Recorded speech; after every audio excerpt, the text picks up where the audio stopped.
মালকে জমা করব। জমিনের নিচে কেউ পলায়ন করে থাকতে পারবে না। মুসলমান ভাইরা আমার আল্লাহ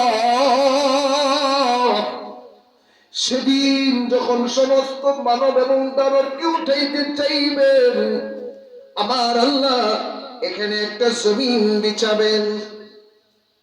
জমিন, আমরা যে জমিনের মধ্যে বসলাম এটা হলো মাটি, কিন্তু সেদিন জমিনটা মাটি হবে না। আল্লাহ তাআলা বলেন, আল্লাহ রাসূল বলেছেন, ইহশারুন নাসু ইয়াওমাল কিয়ামাতি আলা আরদিন বাইদা আফরা। রাসূল বলেছেন সেদিন সাদা লাল মিশ্রিত জমিনের উপরে মানুষগুলাকে উঠানো হবে। তার মানে হলো আল্লাহ এই জমিনটাকে মাটি দিয়া বানাবেন না সেদিন।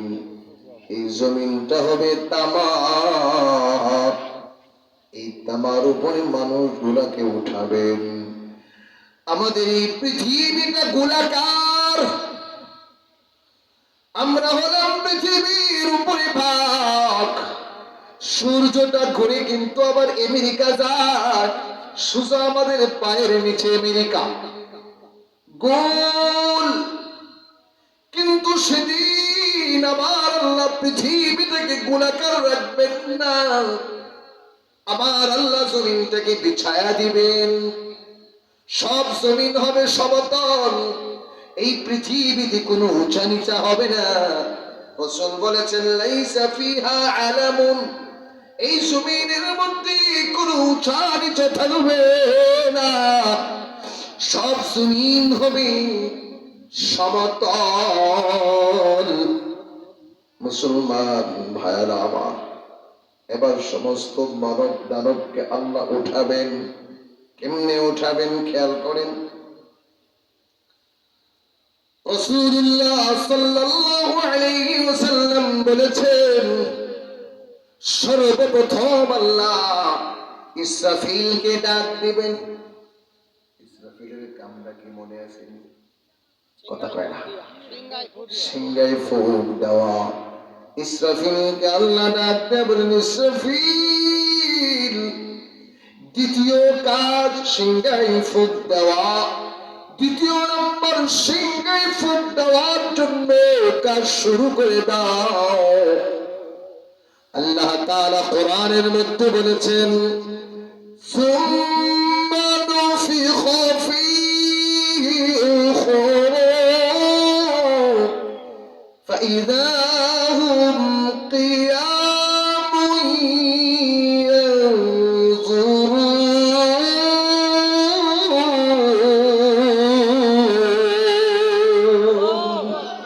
সেদিন সিংহায় দ্বিতীয়বার ফুঁক দেওয়া হবে। সমস্ত মানুষগুলো সেদিন উঠে দাঁড়াবে। সমস্ত মানুষগুলো কেমনে উঠবে, কেমনে উঠবে? মুসলমান ভাইরা আমার, রাসূল বলেছেন, ইন্নাকুম মুহশারুনা হুফাতান উরাতান গুরলা। তোমরা সেদিন উঠবে নাঙ্গা পা নাঙ্গা দেহ, খতনাবিহীন অবস্থা, শরীরের মধ্যে কোনো কাপড় নাই, পায়ের মধ্যে জুতা নাই, খতনাবিহীন অবস্থায় উঠবে। সমস্ত মানুষগুলো উঠে আল্লাহর দিকে দৌড়াতে থাকবে। রাসূল বলেন, শুনো উম্মত, সেদিন আমি সর্বপ্রথম এই জমিনের নিচ থেকে উঠব। কে উঠবেন? রাসূল বলেন, আমি সর্বপ্রথম উঠব। সুবহানাল্লাহ। আবার রাসূল মুহাম্মদুর রাসূলুল্লাহ সাল্লাল্লাহু আলাইহি ওয়াসাল্লাম সেদিন সর্বপ্রথম তিনি উঠবেন। রাসূল বলেন আমার ডান দিক থেকে উঠবে আবু বকর, উঠবে বাম দিক থেকে আবার ওমর, এরপরে উঠবে মদিনার মদিনার যত মদিনার যত আপনার মৃত কবরস্থ ছিল তারা উঠবে, মক্কার মানুষগুলো উঠবে, সারা পৃথিবীর মানুষগুলো যে যেখানে মারা গিয়েছিল সেখান থেকে উঠতে থাকবে, সেখান থেকে মানুষগুলো উঠতে থাকবে, ঘাস জমিনের নিচ থেকে জন্মে উঠে এমনি করে মানুষগুলো উঠতে থাকবে। মুসলমান ভাইরা আমার, সেদিন পায়ের মধ্যে জুতা নাই, শরীরের মধ্যে কাপড় নাই, সেদিন খতনাবিহীন অবস্থায় উঠবে, নারী পুরুষগুলো সব একসাথে উঠবে।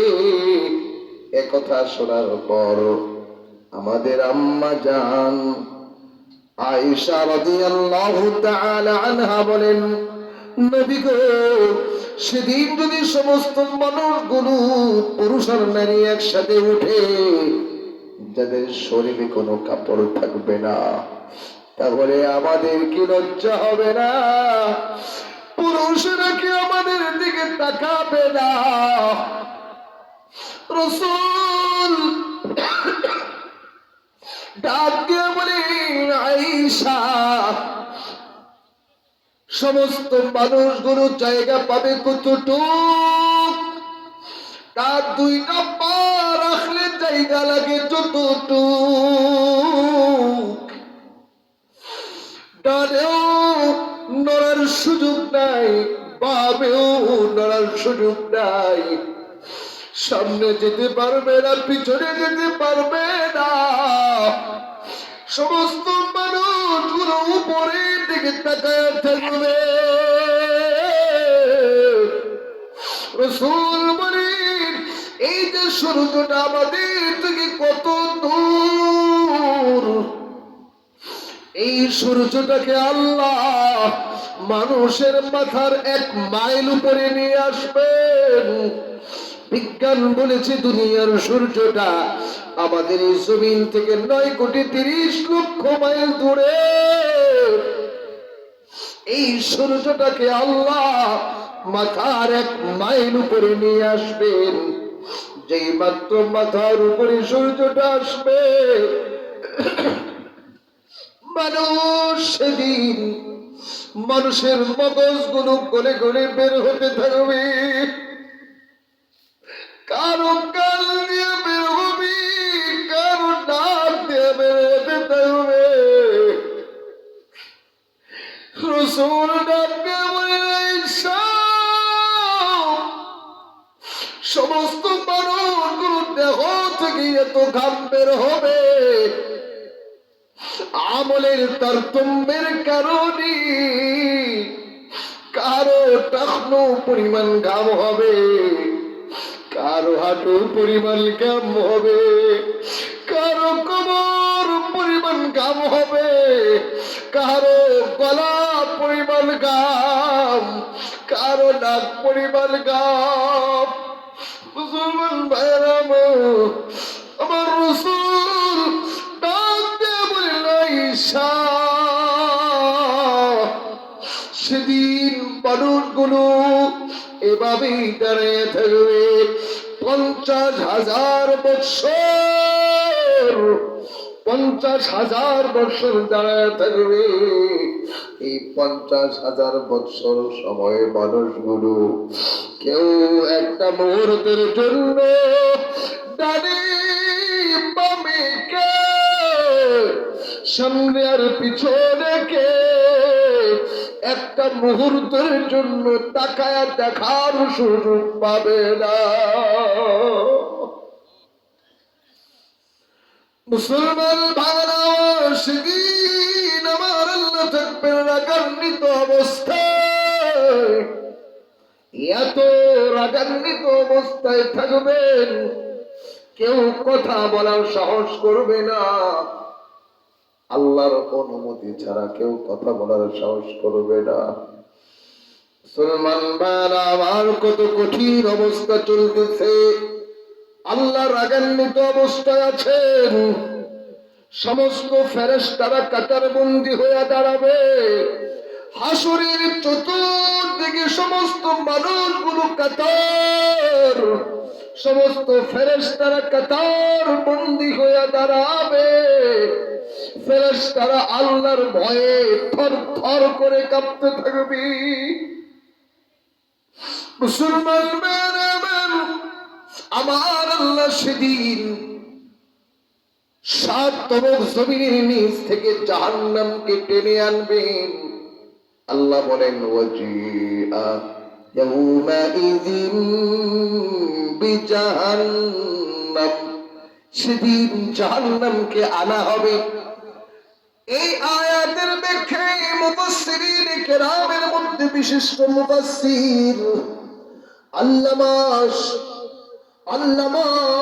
শফি রহমাতুল্লাহ আলাইহি তাফসীর মাআরিফুল কোরআনের মধ্যে লিখেন, হাদিসের মধ্যে আসছে জাহান্নামের শরীরের মধ্যে ৭০,০০০ করা হবে, ৭০,০০০ জিনজির শিকল, এক একটা শিকল ধরবে ৭০,০০০ ফেরেশতা।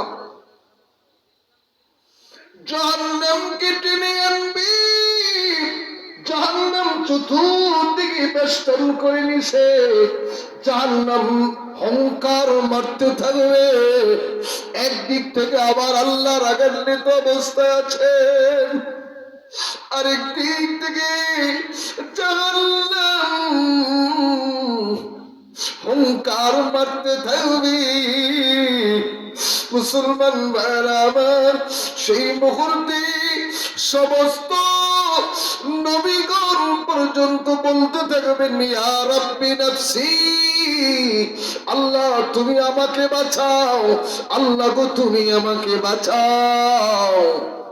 কিন্তু একজন নবী, শ্রেষ্ঠ নবী, উম্মতের কান্ডারি, দয়ার নবী, মায়ার নবী, আপনার নবী, আমার নবী, এতিম নবী, সেদিন ইয়া রাব্বি নাফসি বলবেন না, বলবেন বরং বলবেন ইয়া রাব্বি উম্মতি উম্মতি।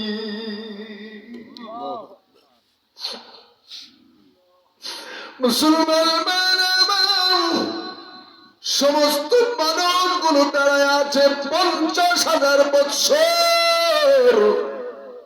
আমার আল্লাহ কোরআনের মধ্যে বলেছেন ইয়াউমান কানা মিকদারুহু ৫০,০০০ সানা, সেদিন সময়টা হবে ৫০,০০০ বৎসরের দিনের সমান। ও মুসলমান ভাইরা আমার, সমস্ত মানুষগুলো দাঁড়ায় আছে ৫০,০০০ বৎসর। কত বৎসর? জোরে বলেন কত বৎসর? এই ৫০,০০০ বৎসর দাঁড়ায় থাকার পরে মানুষগুলোকে আল্লাহর সামনে গিয়া বলার সাহস নাই, আল্লাহ বিচার কার্য শুরু করে দেন। এই কথাটা কে বলবে? কারো সাহস নাই। সহিহ বুখারীর মধ্যে এসেছে সমস্ত মানুষগুলো মিলে সুপারিশকারীকে ধরবেন। সুপারিশকারীকে সবাই মিলে যাবেন আদম নবীর কাছে। আদম নবী বলবেন আমার দ্বারা সম্ভব নয়, আল্লাহর সামনে দাঁড়ায় কথা বলার সাহস আমার নাই। সবাই আসবেন নূহ নবীর কাছে, তিনি একই জবাব দিবেন। সবাই আসবেন ইব্রাহিম নবীর কাছে, তিনি একই জবাব দিবেন। সবাই আসবেন মূসা নবীর কাছে, একই জবাব তিনি দিবেন। সবাই আসবেন ঈসা নবীর কাছে, তিনি একই জবাব দিবেন। তবে তিনি একটা পথ বাতলায় দিবেন, বলবেন আজকের এই দিনে আল্লাহর সামনে দাঁড়াইয়া কথা বলার সাহস ক্ষমতা একমাত্র বিশ্ব নবী আখেরি নবী মুহাম্মদুর রাসূলুল্লাহ সাল্লাল্লাহু আলাইহি ওয়াসাল্লাম ছাড়া আর কাহারও নাই। নবীর কাছে সবাই আসবেন। আল্লাহ নবীর কাছে আসার পর, আমার নবীর কাছে আসার পর সবাই মিলে সুপারিশ করবেন। নবী গো, আল্লাহর কাছে বলেন বিচার কাজ শুরু করতে। যারা জান্নাতে যাওয়ার জান্নাতে যাবে, যারা জাহান্নামে যাওয়ার জাহান্নামে যাবে। আল্লাহ বিচার কার্য শুরু করে দেন। এ কথা বলার পর নবী বলবেন, হ্যাঁ, আজকের এই দিনে একমাত্র আল্লাহর সামনে দাঁড়ায়া সর্বপ্রথম সুপারিশ করার ক্ষমতা আমি নবীকেই দান করা হয়েছে।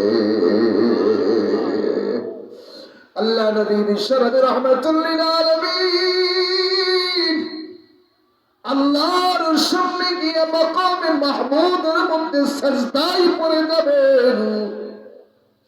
সাজদায় পড়ে গিয়া রাসূল এবার ডাকতে থাকবেন, আল্লাহর প্রশংসা করতে থাকবেন। মুসলমান ভাইরা আমার, আল্লাহ তাআলা তো রাগান্বিত অবস্থায় ছিলেন। আমার রাসূলের প্রশংসা এত বেশি হবে, নবী আমার বলেন এত প্রশংসা পৃথিবীতে কেউ করে নাই। আমি এত প্রশংসা আল্লাহর করতে থাকবো। প্রশংসা করতে করতে করতে করতে আল্লাহ তাআলার গুসা সেদিন ঠান্ডা হয়ে যাবে। রাসূলকে আল্লাহ ডাক দিয়ে বলবেন, নবী আমার ইরফা রাসাকা, আপনি আপনার মাথা উঠান। সাল তু'তা, আপনি চান আপনাকে তাই দেওয়া হবে। রাসূল বলেন সেদিন আমার সুপারিশে আমার আল্লাহ বিচার কার্য শুরু করবেন। বিচার কার্য শুরু করার পর মাত্র 6 ঘন্টার ভিতরে বিচার কার্য শেষ হয়ে যাবে। বুঝেন নাই তো? সুবহানাল্লাহ, আসতে পেরেছি। কয় ঘন্টা? কথা বলেন না কেন? জোরে বলেন, কয় ঘন্টা?